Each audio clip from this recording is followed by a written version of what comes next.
Hello everybody, it is Night, it is Brony time, and welcome back to Let's Play Ace Attorney Investigations Collection, Miles Edgeworth Investigations. When we last left off, we just destroyed Francesca's logic about me being the killer. She apparently desperately wants it to be me, but, you know, we know it's not us anyway. But now we're gonna go into the attendance room and have a little chat with, Miss Tennyrow.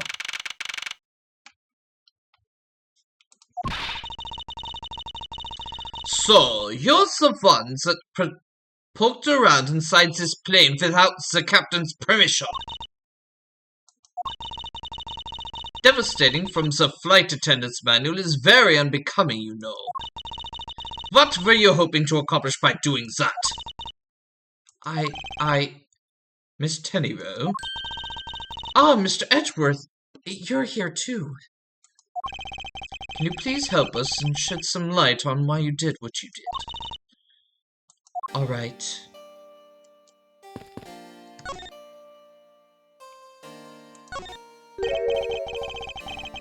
Why did you lie about receiving the captain's permission like that? Because I didn't think I'd be able to get his permission. What do you mean? The captain, he only has ears for Cammy. I spoke with the captain a little earlier myself. He definitely seems to be rather taken with Miss Melee. Yes, and on top of that, I had mistakenly accused Mr. Edgeworth of being the killer. I wanted to make amends. In that case, please allow me to thank you for what you did. Thanks to you, I was able to clear myself of all charges. Really? You were able to prove your innocence? Oh, thank goodness. Miss Tennyrow, there is one more thing I'd like to ask you. You were in the flight shop just before the turbulence, weren't you? Please answer honestly. Yes, I was. And why were you there? Well, why there's some hesitation? Francesca seems to have struck a nerve. All I did was go check on the shop like I always do. You're saying it was for work, then? Yes, I'm in charge of the shop, so I have to keep an eye on it. I don't have any reason to go there otherwise. After you visit the shop, you paid to visit to this room, correct? Yes, I came back to freshen up and adjust my makeup. I'm sorry, but there isn't much else to tell. Miss Tennyrow claims to have no other reason other than duty to go to the shop. But is that all there is to it? Maybe I should ask her about that thing. Shit. It's so different from the Ace Attorney series. I was used to having to back out and then present.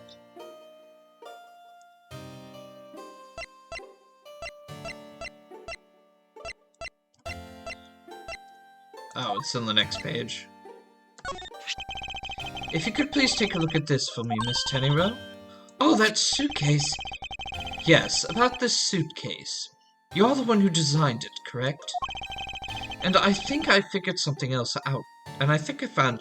And I think I figured something else out about it. This suitcase is the reason you went to the shop, isn't it? There's nothing you won't find out eventually, is there? Won't you please tell me more about this suitcase?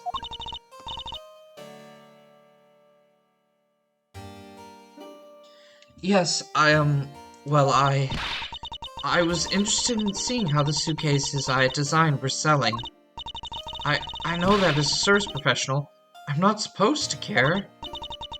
But I really wanted to know. And I was glad to see that it was the last one there. The last one there?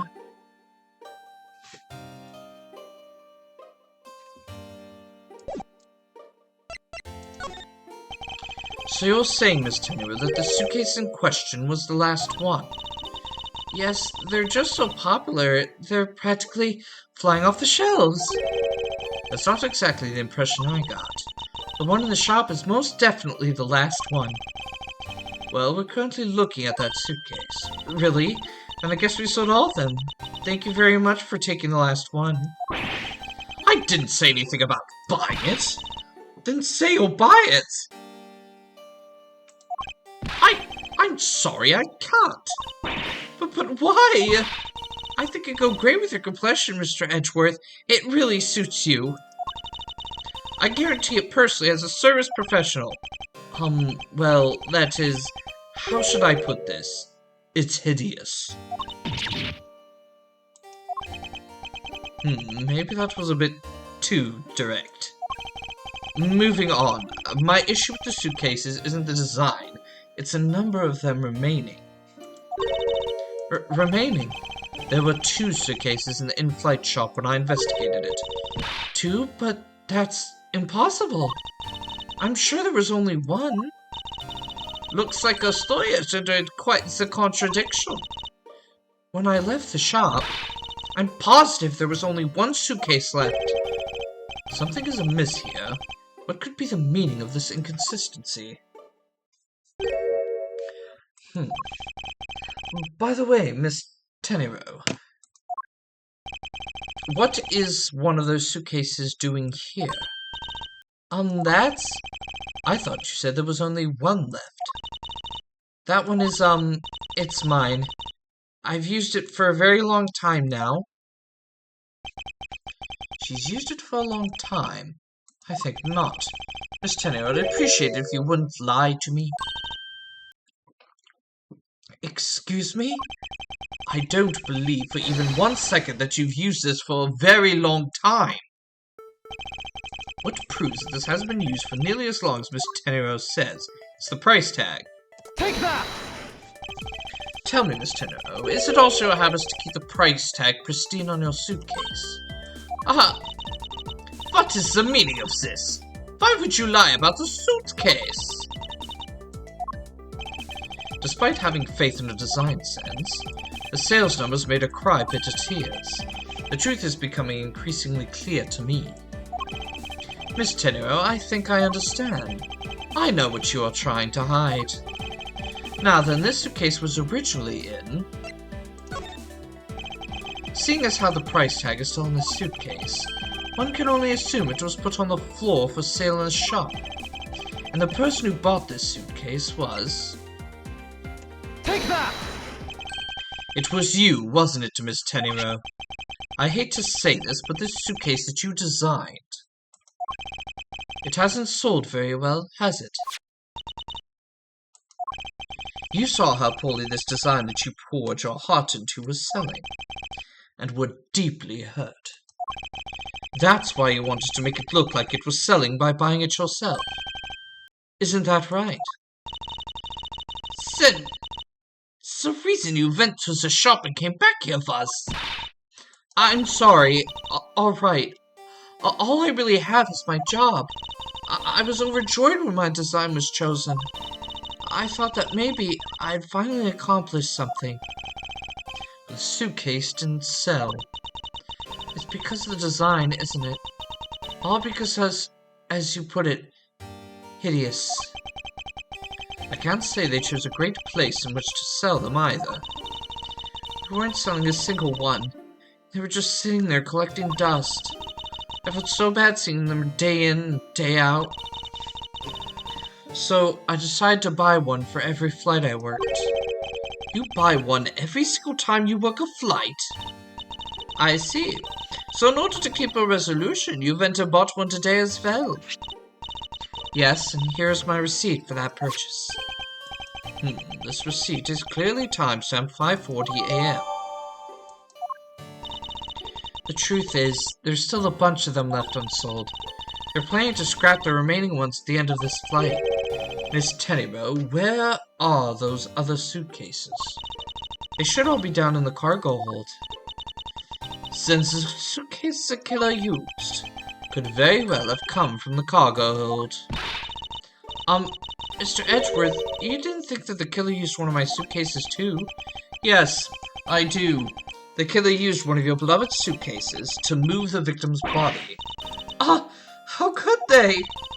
Those suitcases are meant to be faithful partners to our passengers on their trips. That's all I ever wished for them to be. Miss Tennybo, is there any other way to get to the cargo hold other than the elevator? The only other way is just through that door there. And what about security?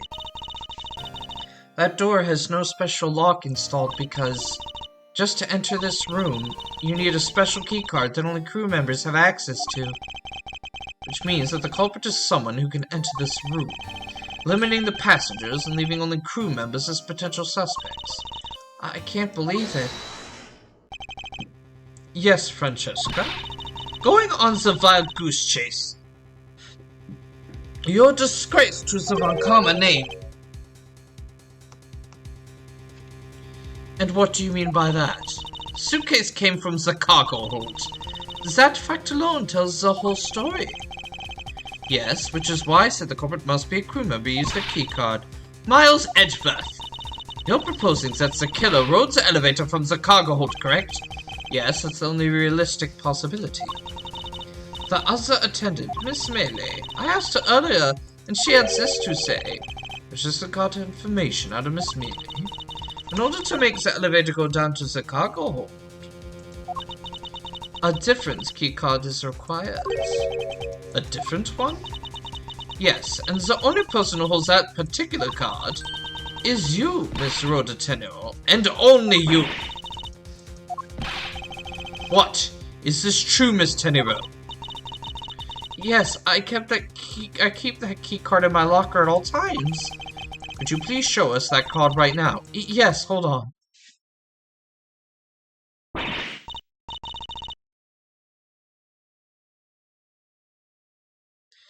I don't believe it. What's wrong? The key card, it's gone! Haha, very clever. Pretending such a card was stolen when in fact you're just trying to hide it from us. You really thought this through. Wait, it's not like that. You can tell us all about what it's like down at the station. Officer, arrest this woman. Yes, ma'am.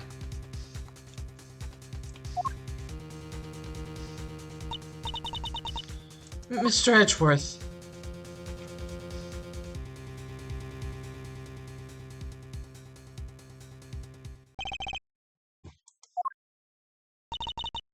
What's wrong? There's disbelief written all over your face. Francesca, I know that you are the lead investigator on this case.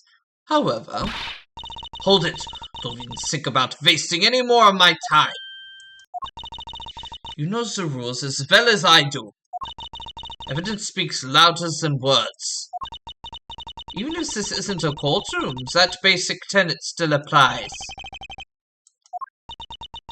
I intend to investigate the cargo hold now. What will you do, what will you do, Miles Edgeworth? I intend to do likewise.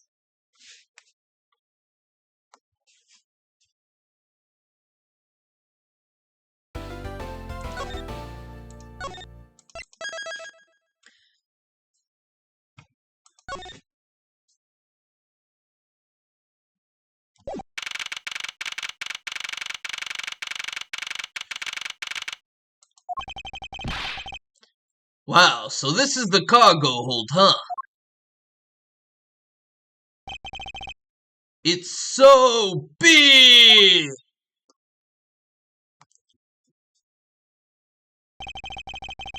This plane is a special model. It has both a super large cargo hold and ultra luxurious first class seating. So this is the real scene of the murder. There is certainly a high probability of that, which is why we are here, correct? Okay, let's get investigating, sir.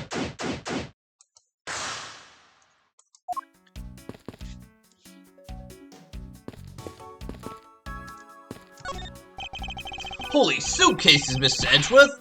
It's like an all-you-can-use suitcase fair! These must be all the leftover ones they couldn't sell. The ones the company is planning to dispose of after this flight is over. This paint job is really cool, don't you think? It really practically screams artsy. Oh, why not purchase one then? I'm sure it'll bring you much happiness. You think so? Then maybe I will. Let's see here. $1,200? I think I'll pass. Miss Tenero wonders why they don't sell. You need 2 jobs just to buy one. Although, it definitely looks like one is missing. What is the brittle substance I'm stepping on? It's a bunch of glass fragments.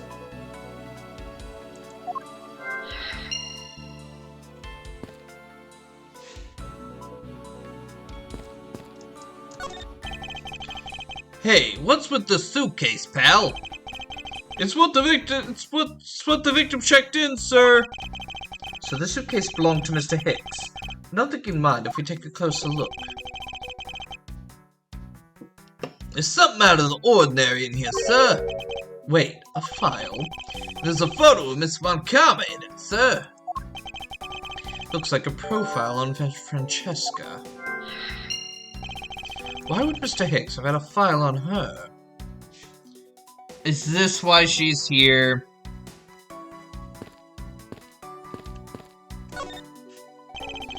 You arrived at the scene of the crime before Detective Gumshoe, correct? And then you immediately began to direct the investigation. It seems to me that you were already here at this airport for something besides this murder.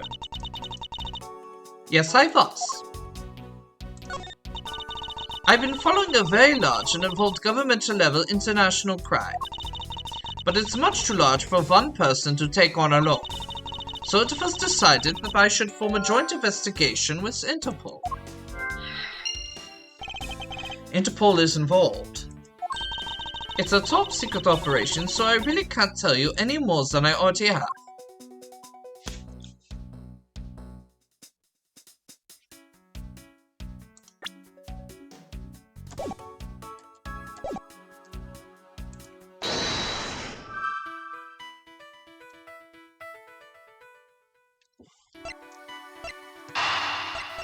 Well, this one's easy.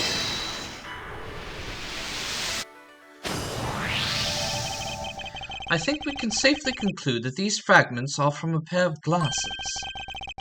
And the victim was wearing a pair of broken glasses! Exactly what I was thinking. I'm sure that the shards would match up perfectly with the remnants of his glasses lens. Ergo, the victim was here, just as I suspected. So you're saying that the real scene of the crime was here, sir? Isn't that what I've been saying for a while now? Oh, is it? I didn't know that. Perhaps it's a bit early to draw that conclusion.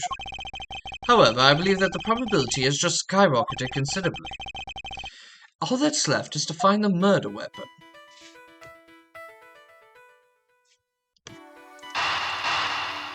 This one's easy too. This guy was obvious. Now, why would Mr. Hick have documents profiling Francesca? Oh, I know. I bet he's a big fan of Miss Montcalm, sir. Francesca said that she had come to this airport as part of an Interpol investigation. Oh, maybe Mr. Hicks heard she was coming here and he followed her. Detective, I think it's more likely that Mr. Hicks was, in actuality, Interpol agent Hicks. I think Francesca has some explaining to do. You came to this airport to rendezvous with the victim, didn't you? Nonsense! What are you talking about? You found a profile detailing information about you in the victim's luggage. I suppose it was prepared for him so that he could recognize you when he landed. Which makes him not Mr. Hicks, but rather Interpol Agent Hicks, isn't that correct? I should have known you'd figure it out, Miles. But it looks like they got to him first. So you really did come here to receive an Interpol agent, then, Yes. Agent Hicks was on the trail of a very large international smuggling ring. He went undercover to investigate this crime. And it was I who put him on this case. I was supposed to receive a call from him on his cell phone once he had landed. I never expected to receive a call about his murder instead. I think now we have pretty definitive evidence that Agent Hicks came down here to the cargo hold. But what was he doing down here, sir? There's nothing but luggage. Oh, I get it. Maybe he forgot something in his suitcase and came down to get it. Ow! Agent Hicks came here for a work-related reason. Of that I'm sure. Yes, I'm sure he was here investigating the smuggling operation he was observing. Francesca, do you know exactly how he intended to pursue his investigation? No, unfortunately I was going to find out from him after he landed.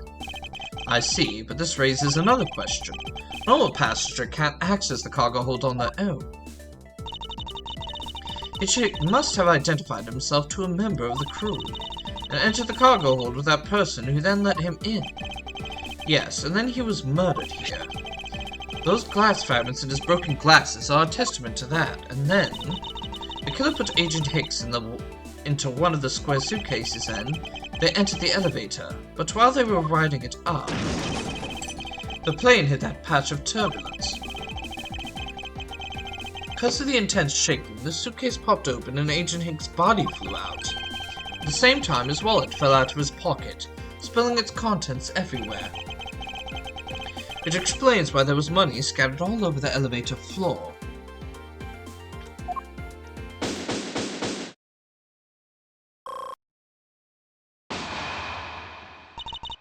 I think it's pretty easy to say who the culprit is at this stage. What? Really, sir? I know what you're thinking, Miles Edgeworth, but the killer can be none other than Miss Rhoda Tenero.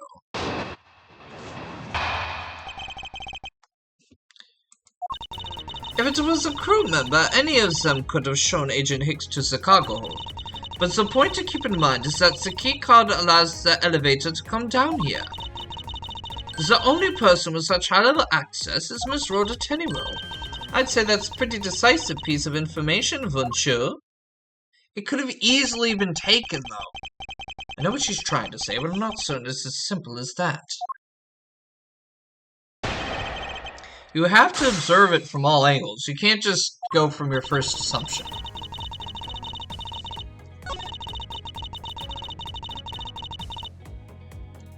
Hold it! But it's highly likely that keycard was stolen from Miss Tenero.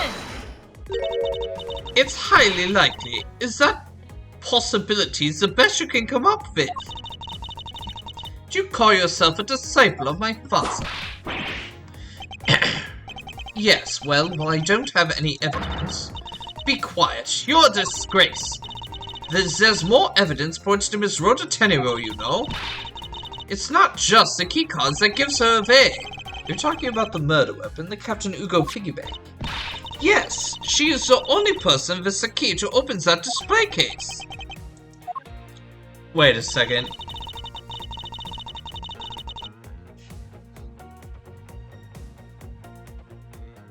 Hold it! But that is a fake. Stop right there, Miles Edgeworth. You didn't have any proof that this is just a red herring. If you must keep on insisting that it's a fake, then what is the real murder weapon and where did it go? Speechless, I see. That's not a surprise. After all, you know that we searched the entire cargo hold and came up empty-handed. There must be a way. There must be something that can help me rule out the piggy bank as the murder weapon. What should we examine further to help us ascertain the authenticity? The body, yeah. Francesca, I think you were too quick to jump to your conclusions. Oh, was I? Yes. We don't have the autopsy results yet. How can I not say that you made a snap judgment when you have yet to even see? If the wound on Agent Hicks' head is consistent with the murder weapon... Scruffy! Yes, sir! Contact the medical examiner's office at once! I wish to hear the results of Agent Hicks' autopsy. Hey, yes, sir!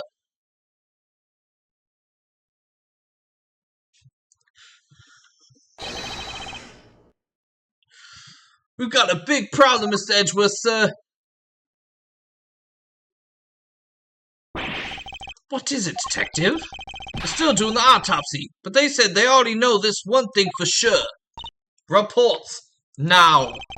The doc said that it's one giant bruise from a beating from his shoulder down to his mid-back. From the victim's shoulder to his mid-back, He was beaten over such a wide area. Well, I'd say maybe it's a sign the killer had a grudge against Agent Hicks. It wasn't just his head. The killer went all out and hit him multiple times, sir. Scruffy, what is had a grudge against Agent Hicks supposed to mean? Well, that's,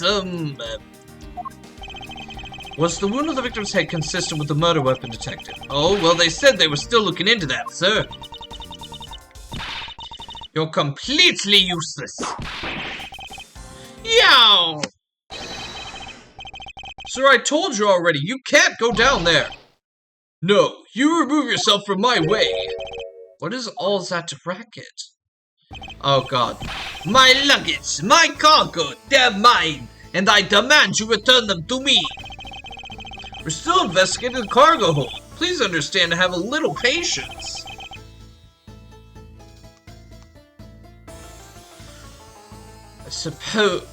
I suppose there's no choice. Finally, I think you gave— Hey! What are you? You have left me no choice but to use strong force! You won't get past me! Wait, that's it! So that's what this whole thing has been about.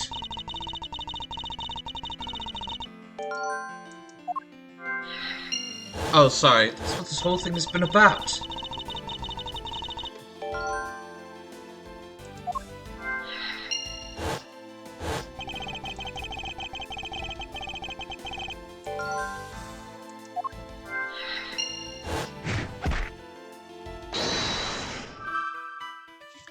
There we go.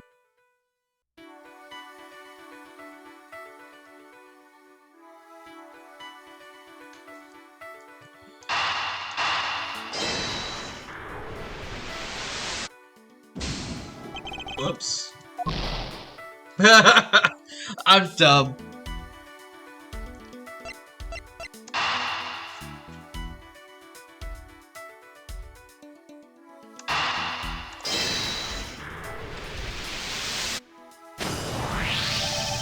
Allegedly, the killer struck the victim many times over, which is why there is an extensive bruising over such a wide area.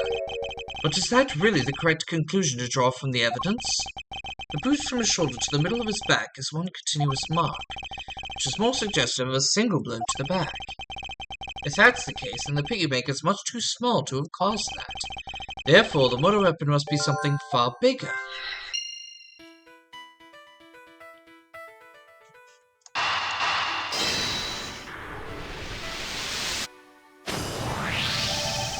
If we're looking for a rather large weapon, you'd think it would stick out.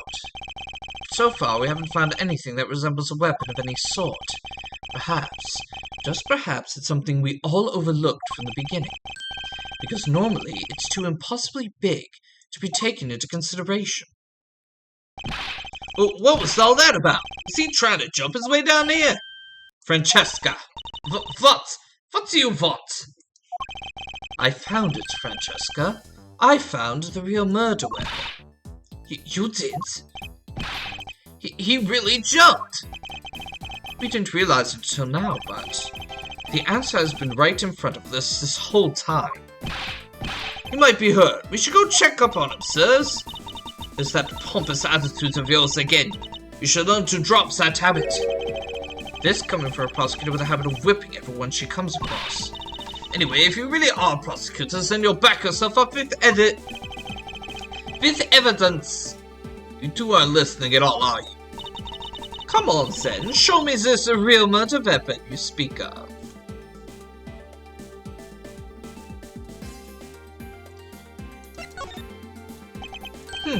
I don't have any evidence to show you. Foolish reasoning for a foolish fool from a foolishly foolish fool meant to fool me. What do you mean by don't have any evidence to show? Perhaps I should have phrased it as that which caused Agent Hicks' death is incorporeal. Forgive me, but I do believe I figured out what his real cause of death. The victim fell from a great height and subsequently died as a result. In other words, the real cause of death is free falling to the ground. I'm sorry, I keep messing up all my voices. He fell to his death. Yes, this is the only plausible possibility. The victim has extensive bruising on the back of his head and his back, and the only rational explanation for these injuries is that he fell to his death. But the murder weapon inside the plane, I know. Are you claiming that there is some place in this plane from which he could have fallen from? As I said earlier, the answer has been right in front of us the entire time. You can't mean. Yes, I do. The victim fell from the top of the stairs of this very cargo hold. What? Then we're in trouble. We may have a second death on our hands, sir. Hey, you! Tell me you aren't dead, pal! Quiet! Why are you screaming? He's alive! And there you have it, Miles Edgeverse. Yes, there you have it. And we will figure out how this goes next time. I don't really have anything. Yeah, here we are. We have presented, different cause of death of why I couldn't find the murder weapon because there was none. Of course, now she's going to claim that, well, he's still alive, so he couldn't have fallen, but once again, we just keep jumping to conclusions here. But we'll, clear up this misunderstanding next time on Ace Attorney Investigations. Yep. Thank you all for watching. Please like, comment, and subscribe to Brony Time for more content, especially more Ace Attorney investigations. Also, make sure to share this video far and wide so we can get this series to as many new eyes as possible. I will see you all next time.